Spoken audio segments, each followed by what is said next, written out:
Italy is beautiful. Rolling vineyards, timeless art, the Colosseum, a country rich in culture, history, and passion. But behind the beauty lies something strange. Italy has been on the edge of an economic cliff.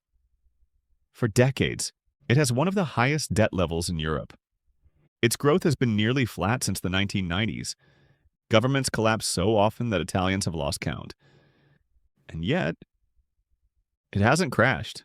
Not like Greece, not like Argentina, not even close. In fact, despite constant warnings from economists and headlines about impending doom, Italy just keeps going.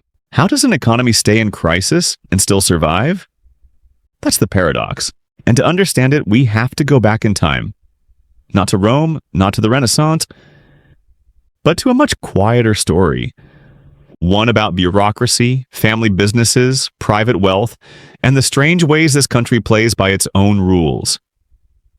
To understand why Italy always feels one step away from collapse, we have to look at what it was built on. After World War II, Italy was a country in ruins. Its cities were bombed out, its factories destroyed, its people scattered. The lira had lost its value and unemployment was crushing. But out of that devastation came what many called the Italian economic miracle. From 1950 to 1973, the country's GDP grew at an average of over 5% per year. New industries were born. Families that once lived in the countryside moved to cities like Milan, Turin, and Bologna. Fiat rolled cars off the line. Italy became one of the fastest growing economies in Europe. But beneath the surface of that growth, cracks were forming, and over time, they became impossible to ignore. Italy's bureaucracy never recovered from the war. Even today, starting a business takes over 2 months. Legal cases can drag on for nearly a decade. A single construction permit might require dozens of signatures from different agencies. This kind of red tape doesn't just slow things down, it strangles productivity. Many businesses simply gave up on playing by the rules. Instead, they slipped into the informal economy. As of 2023, nearly 20% of Italy's entire GDP still comes from off-the-books work. That's one of the highest in Europe. And then there's the divide. Italy isn't really one economy, it's two. In the industrial north, cities thrive. The north drives almost all of Italy's exports and accounts for most of its economic output. In the south, it's a different story. Unemployment is often double. Infrastructure is weaker. Young people leave in droves because there are no jobs to stay for. The government has spent decades trying to bridge the gap, but the divide has remained, like a quiet fault line running straight through the country's economy. Add to that the political chaos. Since becoming a republic in 1946, Italy has had more than 70 different governments. That's one new government almost every year.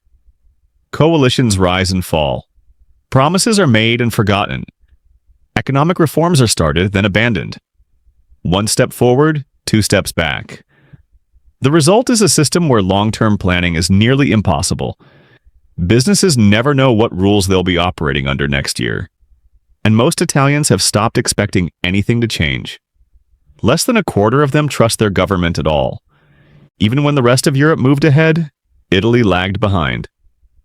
Between 1999 and 2019, Germany's economy grew by over 30%. France grew by a similar margin. Italy, during the same period, grew by just 4.5%. 20 years, and almost no real progress. This is what economists mean when they talk about structural fragility. It's not one single crisis, it's the slow accumulation of dysfunction. A system that doesn't collapse all at once, but never quite recovers either. And when the shock started coming, this fragility turned into something far more dangerous. Italy didn't collapse after its miracle years, but it started to wobble. And over time, that wobble became a rhythm. A familiar pattern of tension, panic, and survival. The first real shock came in the early 1990s. Italy's public debt had spiraled to over 100% of GDP. Investors began to lose confidence. Inflation was rising. In 1992, under pressure from global markets, Italy was forced to devalue the lira and exit the European exchange rate mechanism. The government slashed spending. Interest rates soared. Millions lost their savings overnight. It wasn't a full-blown collapse, but it was the first time modern Italy felt how fragile its position really was. Then came the adoption of the euro. Italy joined the Eurozone in 1999, and with that, it gave up control of its own currency. No more printing money. No more adjusting interest rates independently. The hope was that joining the euro would bring discipline, that it would finally fix Italy's bad habits. But instead, it locked the country into a system built for faster, stronger economies. Germany, for example, became more competitive. Italy, without the ability to devalue its currency, became less and less so. The euro didn't solve Italy's problems. It just made them harder to hide. In 2008, the global financial crisis hit. Growth stopped, debt climbed. Then in 2010, the European debt crisis exposed just how fragile the foundations really were. Greece teetered on default. Portugal, Ireland, and Spain were all on edge. And Italy, with a debt load over 120% of GDP, was suddenly in the crosshairs. Bond yields spiked. Investors panicked. There were fears Italy might be too big to bail out. And for a few terrifying months in 2011, it looked like the entire Eurozone could fall apart. Mario Monti, a technocrat, was brought in to calm the markets. Austerity measures were imposed, but growth didn't return. Between 2008 and 2019, a full decade, Italy's economy barely moved. GDP in 2019 was still lower than it had been before the crash. A lost decade. And then came COVID. In 2020, Italy became one of the first countries outside China to be overwhelmed. Entire cities locked down. Tourism, one of its biggest industries, disappeared overnight. The economy shrank by 8.9% in a single year, one of the worst contractions in Europe. Debt surged past 150% of GDP. Businesses closed, youth unemployment passed 30%, and once again, Italy was on the edge. And yet, it didn't fall, because this is Italy's strange economic rhythm. Crisis, collapse, recovery, and then crisis again.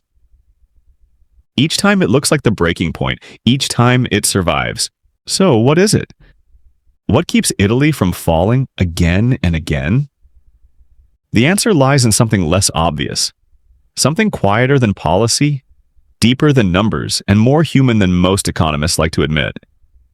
Italy survives not because it's invincible, but because it's strangely resilient in ways the headlines almost never capture. One of those ways is private wealth, not government assets or foreign investment, but the kind of quiet, generational wealth that sits in Italian homes. Despite all its public debt, Italy has some of the wealthiest households in Europe. By 2023, Italian households held over 4.7 trillion euros in net financial assets, making them richer on average than even the Germans. It's not flashy wealth, it's savings, gold, real estate. Over 70% of Italians own their homes, many passed down from grandparents to parents to children, mortgage-free. That kind of stability creates a cushion, invisible in GDP data, but very real during hard times. And then there's Italy's manufacturing economy, not the giant factories of Detroit or Shanghai, but something smaller and older. Family businesses, skilled artisans, mid-sized firms known as il tessuto produttivo, the productive fabric of Italy. They produce luxury leather in Florence, precision tools in Lombardy, high-end fashion in Milan, and food that's exported around the world.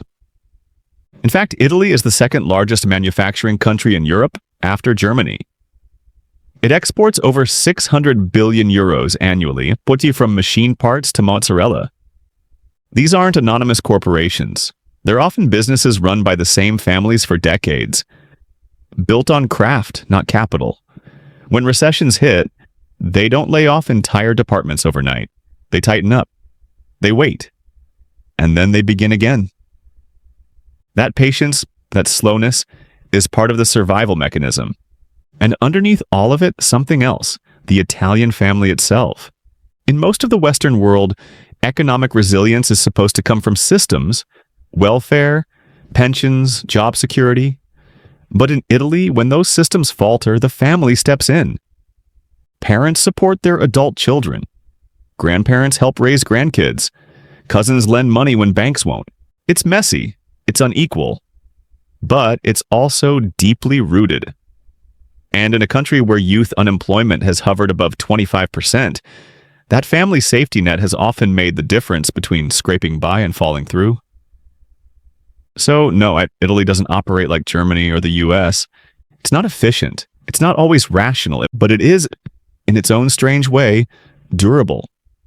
And that brings us to the deeper question, not just how Italy survives, but what keeps it alive. It's not a single answer. It's not a clever policy or secret bailout fund. It's something messier, but more profound. At its core, Italy stays alive because of an ecosystem of contradictions that somehow balance each other out. Take the public debt. It's massive. Over 140% of GDP, one of the highest in the Eurozone. By any textbook logic, that should trigger panic. But here's the thing. Most of that debt is held domestically. Italian households, banks, and institutions are the primary holders of Italian government bonds. That makes it less vulnerable to sudden foreign sell-offs. When markets shake, Italians, ironically, still trust their own system enough to keep it afloat. Or look at the productivity issue. Italy's labor productivity has stagnated for decades, but instead of collapsing under the weight of inefficiency, many businesses adapted. They didn't scale. They specialized. They focused on niche exports, high-quality, high-margin goods that require craftsmanship, not speed. That model may not deliver 5% annual growth, but it delivers resilience. Even Italy's bureaucracy, which often feels like a never-ending maze, functions in its own way. People learn to work around it. Connections matter. Local knowledge matters. There's an informal logic underneath the red tape, one that Italians have learned to navigate over generations. Then there's the euro. Italy can't print its own money. It can't devalue. That's true. But being in the Eurozone has also protected it. It gives Italy access to cheap credit, ECB support, and a shared currency that reassures investors. It's a cage, but one with padding. And perhaps most critically, there's the culture of improvisation. Italians are not strangers to uncertainty. The system doesn't always work, so people learn to adapt. They negotiate. They wait. They help each other. They find creative solutions inside rigid structures. It's what Italians call l'arte di arrangiarsi, the art of making do. Not just surviving chaos, but navigating it with flexibility and grace. All of these forces, like household wealth, family bonds, domestic debt, cultural adaptability, they form an unspoken architecture. A set of invisible scaffolds propping up what, from the outside, looks like a building ready to collapse. But when you walk inside, you realize the structure holds. But the question now isn't how Italy survived the last crisis. It's whether it can survive the next. Because the old balancing act, the savings, the family support, the quiet endurance, and was getting harder to maintain. The European Union for now provides a buffer, financial support, central bank backing, a wider economic shelter. But that can't last forever. And if the ECB tightens support, if inflation surges again, if the next shock hits harder than the last, then what? That's the question Italy and Europe will have to face. Not tomorrow, not in the next quarter, but soon. Because even the strongest traditions can't outrun pressure forever.